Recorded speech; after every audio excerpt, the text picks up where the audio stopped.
Gagi, kita ko po.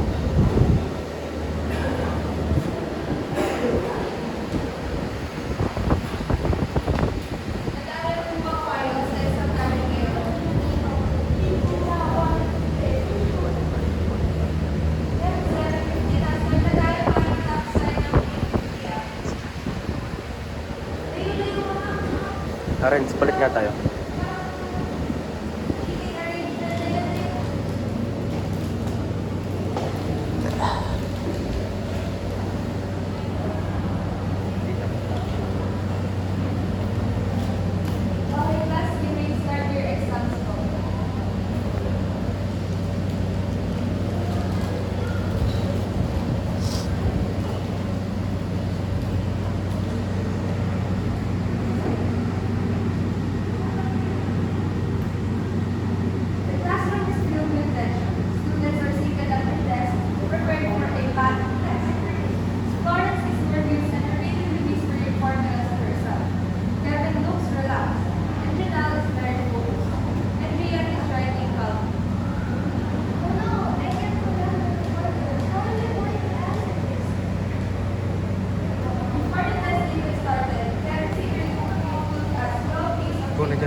Students come from home looking tired and worried.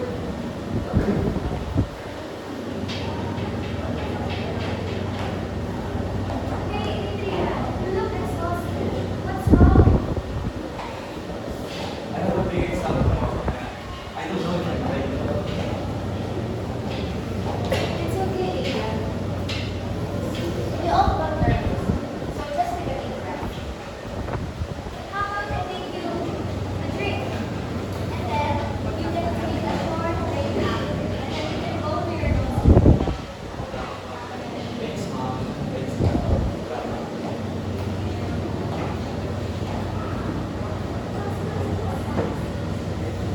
Adrian is still looking a bit down. And Florence notices.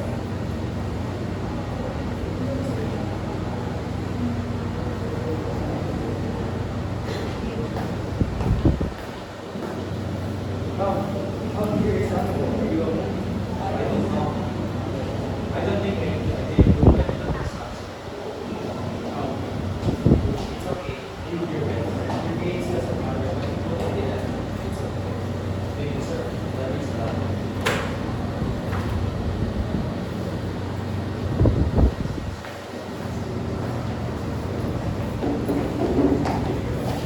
The school holds an award ceremony. Adrian is among the students sitting in the audience, good with a blend of hope and anxiety. His mom and grandma are seated on the other side of him, their faces aligned with anticipation. Ladies and gentlemen, students and teachers, we are now at the part of the ceremony where we recognize outstanding students, and for the most persistent achiever award, we have a young man who showed their faith in the face of challenges. Please welcome our student, John.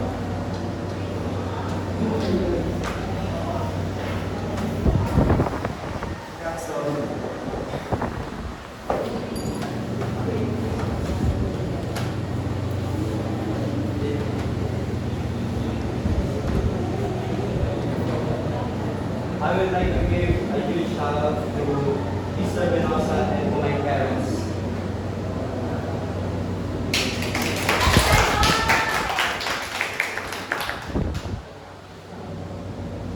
I would also like to give thanks to my parents and my grandmother, for without their support, I wouldn't be standing proudly in this stage today.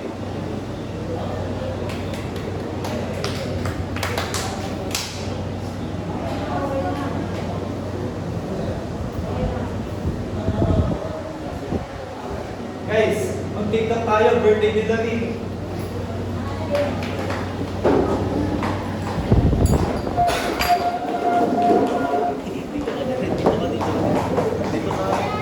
Kuya, Adrian, ang congrats ah.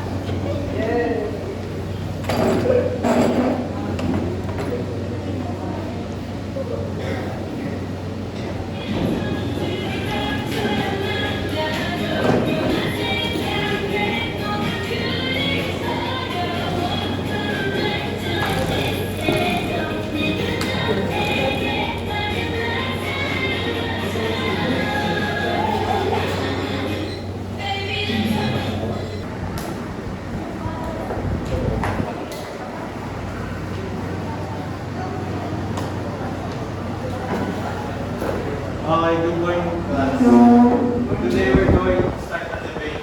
Okay, Pablo, your opinion on responsibility will be on the good side. And you, Sheena, your opinion on responsibility will be on the peer pressure or against it. And you, Heather, you'll be on the same side. You may start now.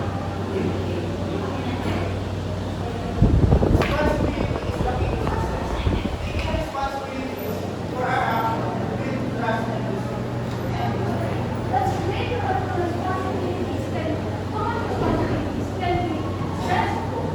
If students are pressured with responsibilities in school and school, they burn out. And life is not supposed to be like that.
Good job, everyone.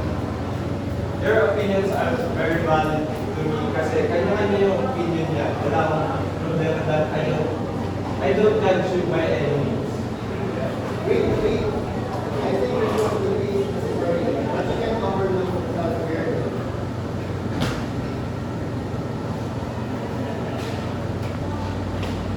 Okay.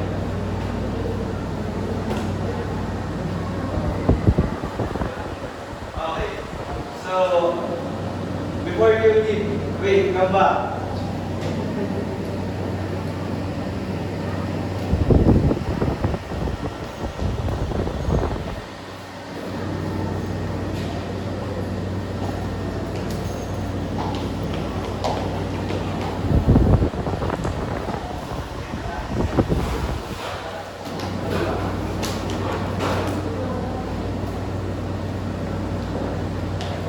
Is that all of you? Are you completed? Okay. So, before you go home or leave the class, what's our motto again?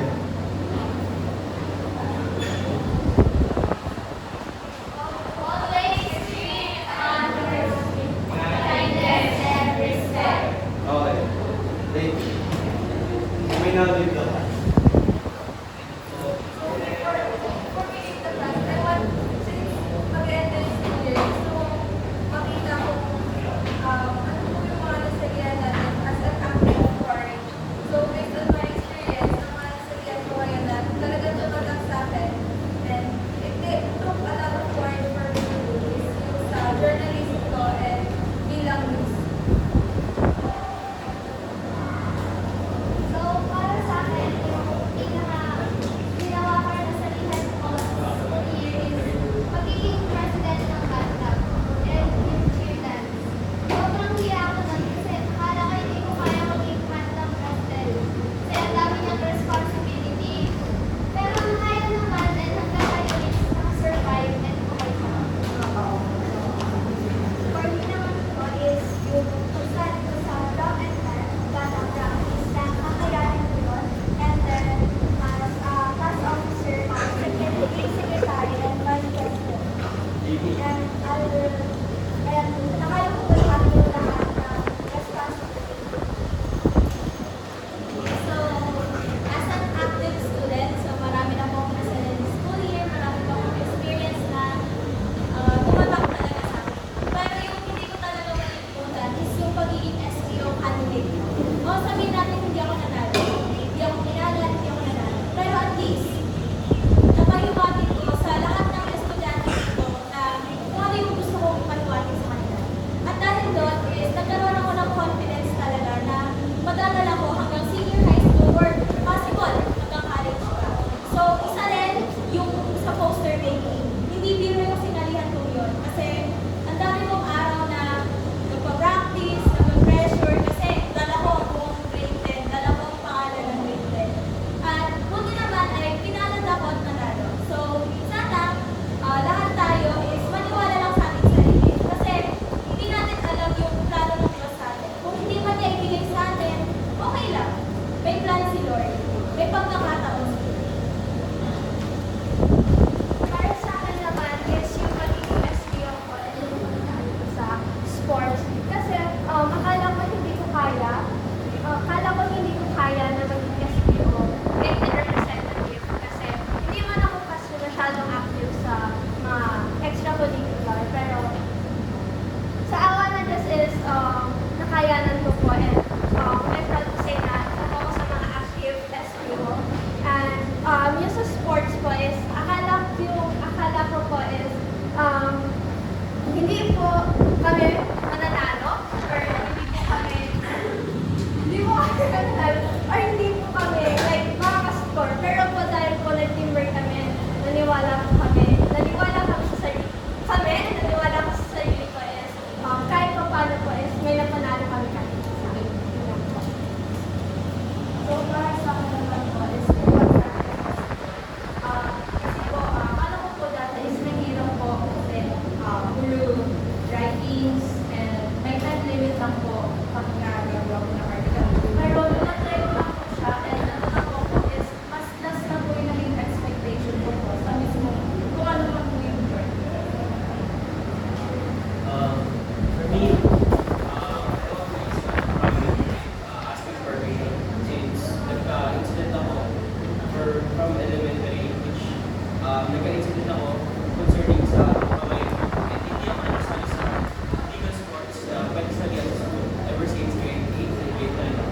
So, nung nagka-fracture ako sa kamay ko, hindi ako pinayagan ng parents ko sumali ng grade 10. So, kung nagkaroon ako ng chance sa grade 10, sumali sa basketball, parang takot ako magkaroon ng accident.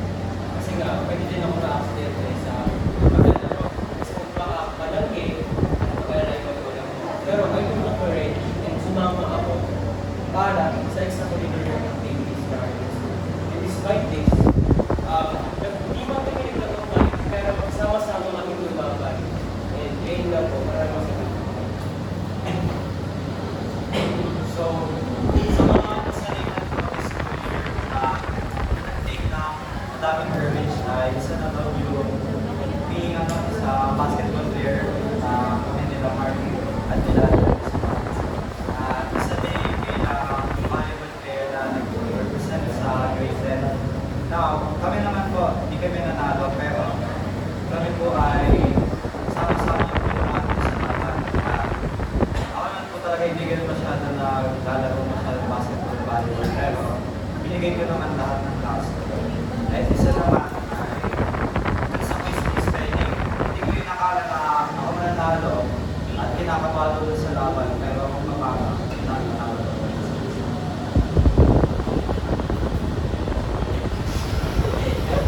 Ang akin naman po ay yung magiging grade 10 representative sa science club ay yung magiging class of marami mga responsibility pero kaya rin pa paano. Meron din po yung sports na kung sinalihan ito, hindi man masyadong nakakapag pero nagiging Para sa akin, ito magiging somewhere na is esports player. Kahit natalo yung dalawa, okay lang kasi nga, hindi mahalaga ang marunong, hindi mahalaga ang pinakita. Para sa akin is yung sa basketball at sa sports. Yun nga, di man kami nanalo, at least nag-enjoy kami. Di man kami nakaabot ng championship, at least nakaabot kami sa finals. Ako naman is, since last year po, when I joined journalism, marami po akong pagsubok na pinagdaanan bago po ako makapasok. And thankful po ako sa journalism instructor ko namin, Sir Dana. Dahil po, sa kanya po, nakapasok po ako. And kahit po talo po ako doon is okay lang. And isa pa po na sinalihan ko po is practical exam kasi po, I'm so busy with my schedule. Kahit minsan po, nakakatulog na po ako sa bahay. Tapos pag-isip ko po, hindi na po ako nakakasama sa kanila. I would like to share my experience with you. So, I have a lot of experiences, pero I'll mention only two. So, naging science club president ako. I didn't, plan on being class president talaga. It was out of nowhere, out of pure courage. Tumakbo ko. Akala ko hindi ko kakayanan yung task. Hindi ko kaya yung mga gagawin. Pero, kahit tamad ako, nagagawa ko yun. Kahit sobrang busy, sobrang daming gagawin dito, ginaya ko yun. So, another experience din is yung sa sports, badminton. Akala ko hindi ako mananalo kahit ganyan. Umabot ako ng championship, hindi mananalo, pero at least, nag-enjoy ako at nakabot ako ng championship. That's all. Thank you. Thank you so much.